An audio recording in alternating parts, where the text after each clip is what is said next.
Vamos mostrar aí como foi o troca-troca do Palmeiras com o Cruzeiro.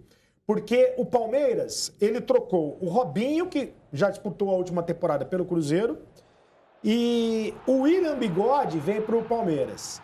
Essa é uma troca feita por empréstimo, por uma temporada. Mas nessa troca, o Palmeiras acabou adquirindo os direitos econômicos do Fabiano, lateral direito, que fez inclusive o gol, entre aspas, o gol do título do Palmeiras contra a Chapecoense. Então, basicamente foi essa a troca. O William Bigode vem para o Palmeiras, será um dos atacantes. O Robinho vai para o Cruzeiro. E o Fabrício, que já era do Cruzeiro, disputou a última temporada pelo Palmeiras, retorna para o Cruzeiro. Robinho no Cruzeiro continua. E o William Bigode, reforço do Palmeiras. Bom reforço? Bom para os dois. Bom para os dois? É bom para os dois. Porque o Robinho passou a ser um jogador importantíssimo nesse Cruzeiro. O Cruzeiro começou a se montar com o Mano Menezes na última temporada, na medida que é um jogador que faz uma série de funções. Né? Ele pode jogar tanto, se você jogar no 4-2-3-1, ele consegue jogar atrás. Meia distância. Isso, consegue jogar na linha de meias para o lado, consegue jogar por dentro. É um jogador que virou um jogador importante para o Mano Menezes. E o Mano é um técnico que valoriza muito essa questão da troca de passe. O passe é aquele que eu sempre... Jogo bem jogado. O passe é o bem mais precioso do futebol. E durante muito tempo os clubes brasileiros desprezaram esse bem precioso. O Mano é um técnico que tem pelo passe muito apreço. Então o Robinho é um jogador que faz essas funções que o Mansur falou, mas ao mesmo tempo é um jogador que se apresenta para finalização de meia distância, bate bem na bola. E estava sem espaço, completamente sem espaço no Palmeiras. Olha o meio de campo do Palmeiras. Exatamente. O Robinho lá não vai ter espaço. Mas no Cruzeiro ele tem espaço para ser titular. Embora o Cruzeiro esteja construindo um elenco muito forte para essa temporada, que cria uma grande expectativa, a sequência de trabalho do Mano com um elenco de qualidade que ele vai formando, vai tendo na mão, cria uma expectativa muito boa. Montado por ele. Montado por ele, quer dizer... Com o gosto dele, né? Com o jeito que ele imagina. O que ele entende que é importante para desempenhar essa função, aquela função. Isso é muito importante. E o William, que no Cruzeiro dava também uma alternativa de ser o atacante com mais mobilidade e o Ábila ser um atacante de mais porte físico, o William, no Palmeiras, pode ser, embora sejam jogadores diferentes, mas ele pode permitir ao Palmeiras ter algo mais próximo do Gabriel Jesus, que é um atacante que de características, se acostumou a jogar também como um atacante central, mas com a busca do lado, com a saída, com a troca de posição. E como o Palmeiras se formou um time com muita troca de posição desde o Cuca, embora tenha agora um novo trabalho começando, são jogadores que não são exatamente iguais. O William começou a carreira, jogou no Corinthians muito tempo pelo lado do campo, né? Mas ele tem hoje uma característica um pouco mais próxima.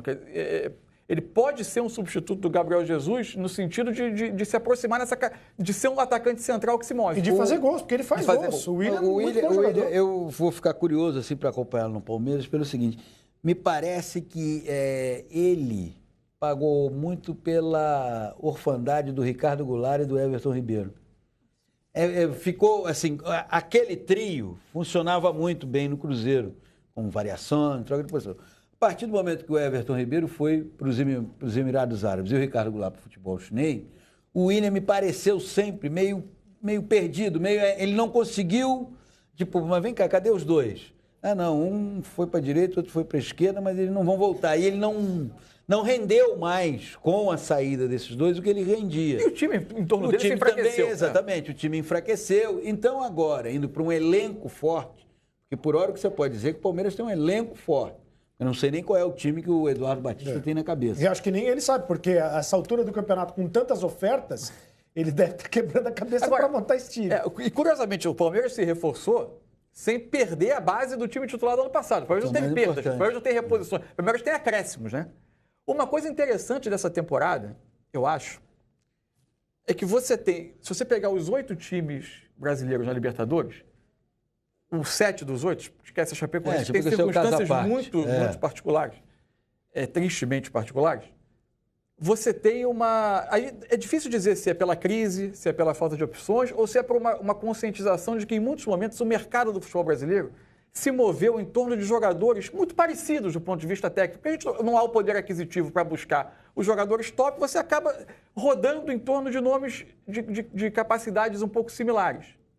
Talvez tenha havido a compreensão de que menos é mais em alguns momentos.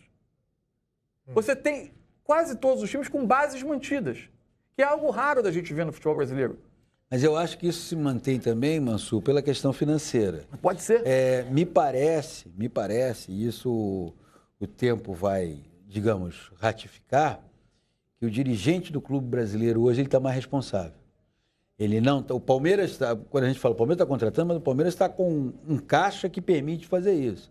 E o dirigente de clube brasileiro, até por uma série de ações que hoje colocam todos os clubes sob a lupa, de, se você quiser tomar esse tipo de atitude lá na frente e não cumprir, você vai ter que arcar com isso, isso, isso. O dirigente hoje dos clubes, ele me parece muito mais responsável.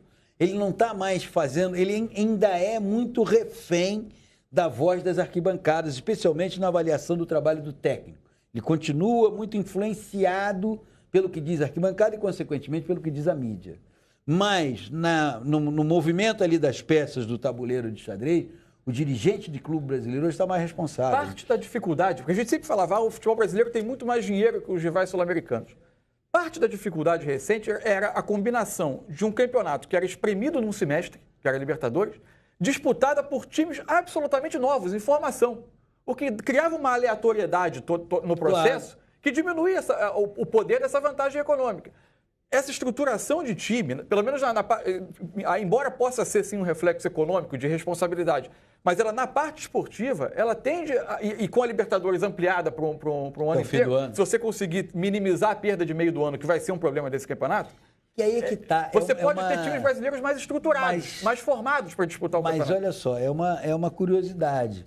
Eu não sei se no meio do ano os nossos times serão tão atacados quanto foram em outras temporadas. O meio do ano, mas o meio do ano é a janela mais importante da Europa, né? É a janela mais forte da Europa. Sim. O que eu estou querendo dizer é que eu não sei. O jogador brasileiro continua a ser aquele que encanta, o jogador brasileiro é aquele que seduz pela magia, pela capacidade de drible, enfim, por uma série de atributos que são muito particulares do jogador brasileiro, né? E o diferencia até de outros jogadores de outros países no mundo.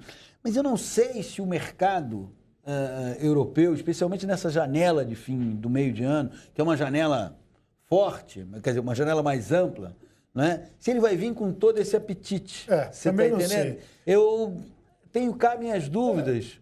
Embora o jogador brasileiro esteja lá, ainda mantenha aquele status do jogador fantasia, do jogador que faz isso, que faz aquilo. Olha, como poucos jogadores fazem isso no mundo, mas eu tenho minhas dúvidas. É só olhar para a seleção brasileira. Quem da seleção brasileira ainda não está na Europa? Quem? O Lucas Lima, talvez, que tem sido convocado. Mas que não teve a sua melhor temporada agora. O Lucas Lima do Santos. Esse pode ter mercado na Europa. Acho que vai tudo depender. O Fagner, tudo vai depender do desempenho no primeiro semestre. Se o desempenho chamar atenção, a voracidade tem. Porque a questão econômica está formada, está estruturada de uma maneira que... A Europa tem uma força econômica capaz de chegar aqui e levar quem ela quiser. E o jogador tem mais que ir, porque a proposta financeira sendo absolutamente compensadora, até para médio e longo prazo, ele tem que ir. Mas o que eu estou querendo dizer é o seguinte, ele vai ter que se destacar muito bem. Para ser olhado. E cada vez mais, olha que coisa curiosa para te passar a palavra, e cada vez mais o técnico brasileiro está querendo privilegiar o jogo coletivo. Sim. E o jogo coletivo, ele vai... Não que o técnico brasileiro entenda que não há espaço para que o sujeito individualmente brilhe, muito pelo contrário. Mas o jogo coletivo é um outro conceito do futebol brasileiro, que ele está tentando implantar, ainda não conseguiu implantar, vai levar um tempo, porque passa por uma mudança de conceito também na cabeça do jogador. Então, acho que a gente tem que aguardar aí. Agora, esse início é o início em que a maioria das equipes está com a sua base mantida.